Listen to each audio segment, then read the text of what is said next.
हैं इसकी ट्रीटमेंट की तरफ कि होम्योपैथी में इसका ट्रीटमेंट क्या होना चाहिए या क्या होगा। तो again telling you that homeopathy always based on the symptoms. अगर सिम्टम्स होंगी तो मेडिसिन होगी। वैसे एक जनरल हमारा पेन किलर है, किसी भी किस्म की पेन हो तो मैकफास्ट 200 में बड़ा अच्छा काम करती है। मैकफास्ट आप सुबह शाम 200 में 2 से 3 बूंदे या कतरे जुबान पे दे देंगे तो इंशाल्लाह ताला फाका रहता है, कोई 70-80% केस कवर हो जाता है। उसके बाद अगर पेट में मरोड़ हो, नोवल एरिया या पेट में मरोड़ आपको महसूस हो और वो मरोड़ बेंड होने से यानी कि ऐसे झुकने से ठीक हो जाए तो कॉलोसंत हमारी बहुत अच्छी मेडिसिन है।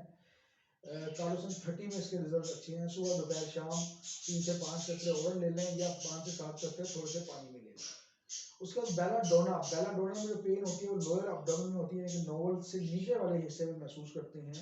बेलाडोना 30 में अच्छा काम करती है। बेलाडोना की प्रॉपर्टी के पेशेंट सुर्खी माइल चीज़ें, मगर अगर उसको हेडेक होगा